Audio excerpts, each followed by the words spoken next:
Doctor Who Simulcast. Is the ABC bringing us the future of TV? And Microsoft Surface Pro 3, is it the one tablet / notebook to rule them all?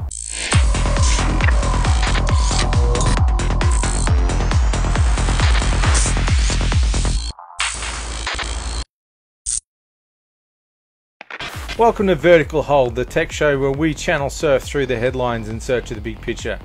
I'm Adam Turner, and I'm here with a man who laughs at ice bucket challenges, Alex Kidman. Alex, what's new in tech?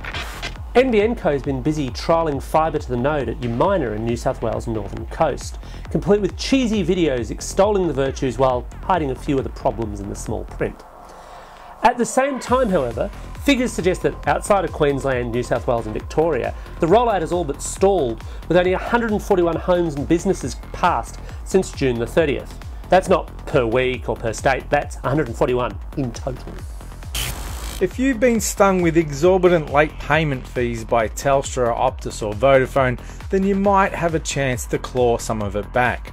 Class action lawsuits are coming against the three big telcos over price gouging on late fees, following on from similar successful lawsuits against the major banks. Qantas and Virgin have announced that Australian gadget fans can now keep their gadgets powered up gate to gate on most Australian domestic flights, having secured the necessary clearances to do so.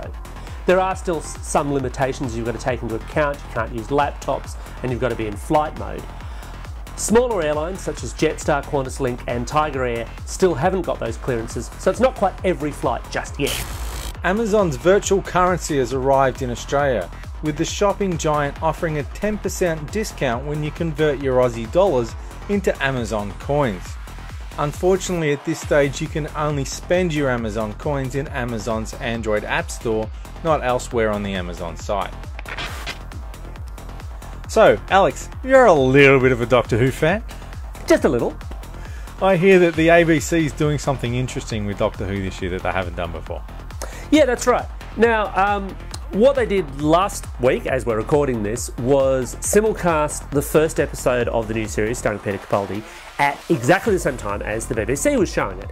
Now, they have done that before. So that would be 5 o'clock on a Sunday morning? 4:50 on a Sunday morning, okay. Nice and early because of the time difference. Because it goes out Saturday night in the UK. Yeah. Now, the ABC has done this kind of thing before in very limited scope with Doctor Who and with certain other things. Before, as a one-off, they did it for the 50th anniversary special, and they announced early on, oh, we will be simulcasting Deep Breath, that first episode.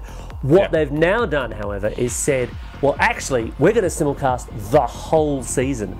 All of the episodes will go to air, first of all, at 4:50 AM on a Sunday, and that's quite a new thing for Australian TV. What's really interesting here is they're doing it off the back of some fairly good viewing figures. I mean, 148,000 people tuned in to watch it early on a Sunday morning. Another 710,000. 48,000 people got up at 4:50 on a Sunday morning to watch Doctor Who. Absolutely. Don't look so confused. Don't look so confused. There's lots of us about. I wear my Doctor Who nerd badge quite proudly, and the way I tend to view that, I mean, I know what you mean. It seems a little weird. The way I tend to view it is, for me, it's a bit like the way a lot of Australians view sport. A lot of Australians kind of go into sport thinking, yes, I will get up at 3 AM and watch people kick a ball around the field. Well, that's never made a lick of sense to me. This is my sport. I did that for the World Cup, so I can't really judge you here. I will, but I shouldn't. Absolutely. You're totally allowed to be a hypocrite, but you're totally wrong. But as I was saying, the viewing figures were great. 148,000 people in the morning, 710,000 in the evening, another 62,000 viewing it on iView. Basically, the ABC said, look, here's this series. We know it's really, really widely pirated, so we're going to remove pretty much every possible barrier to piracy. You will get to see it simultaneous with the BBC broadcast. You can't really get it earlier than that.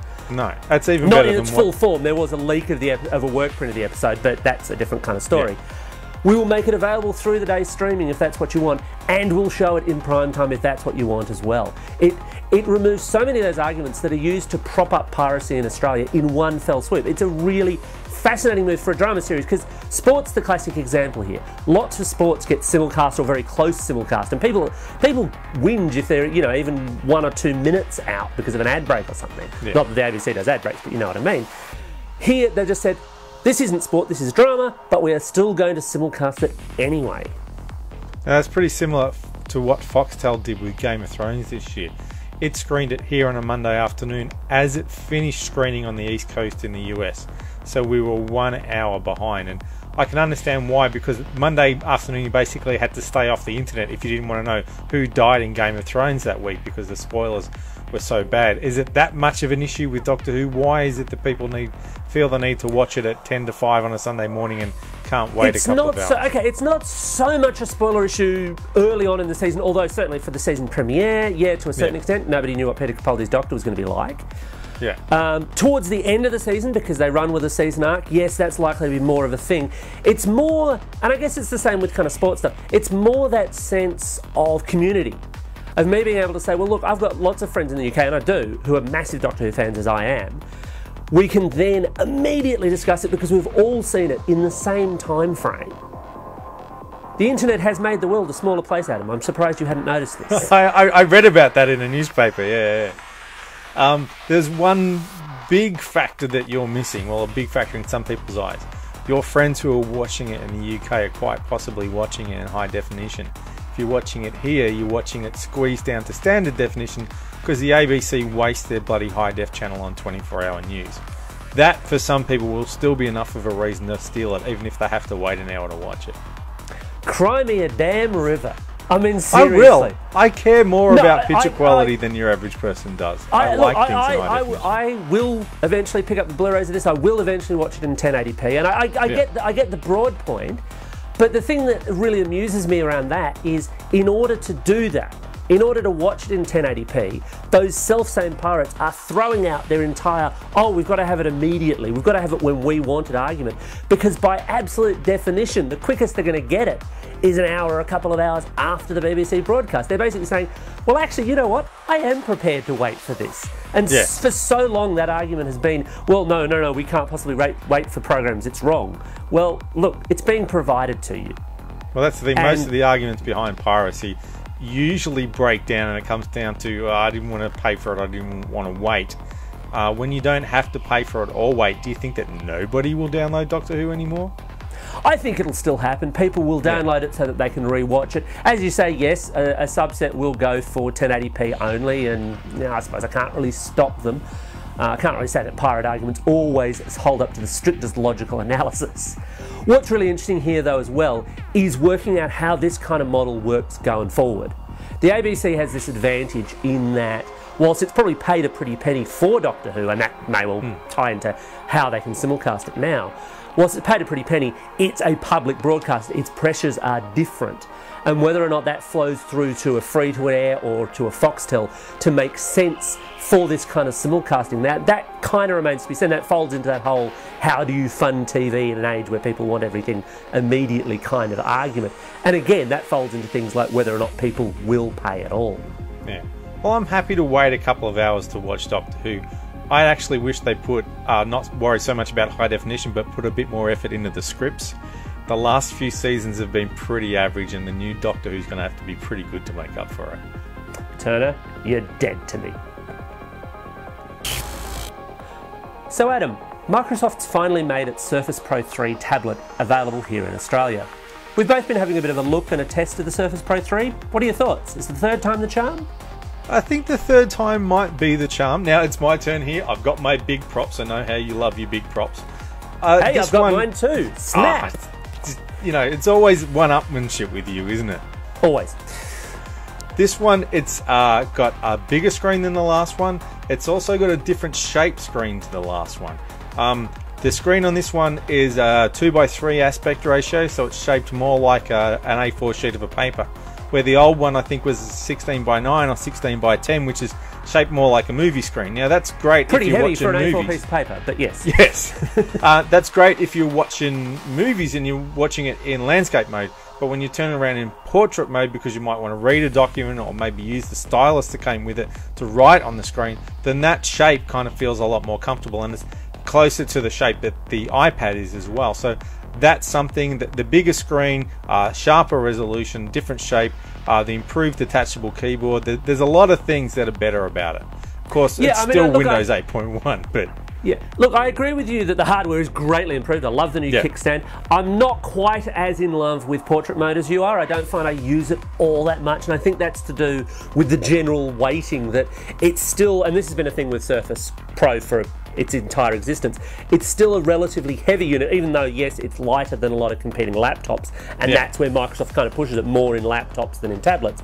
It's still kind of, it's a chunky thing to hold portrait style, whereas if I've got it set for landscape, I've got it set with the keyboard, it's a lot more kind of laptop natural, if you know what I mean. Yeah. Well, Microsoft pushes it very much as a laptop replacement, this one more than the last ones, and that's kind of interesting. They've even brave enough to say straight out, we reckon it's a replacement for the MacBook Pro, but you will not hear them say anywhere, we reckon it's a replacement for an iPad. Because when you compare it against the MacBook Pro, I think you mean the MacBook Air, but yeah. No. They say it is a replacement for the MacBook Air, yeah, but not a replacement for the iPad. They don't like to compare it to the iPad, because when you compare the Surface Pro to the MacBook Air, you can see how the Surface Pro has a lot of strengths, basically pretending to be a notebook. But when you compare it to the iPad, you can see how it's kind of not as strong when it's pretending to be a tablet. So it's a lot more expensive than the iPad, as you say. It's bigger, it's heavier, the battery life is nowhere near as good. So there are a lot of frustrations, and if you've already got your Android or your Apple tablet that you're joining up a keyboard with that, and you're reasonably satisfied with that, this is unlikely to win you away.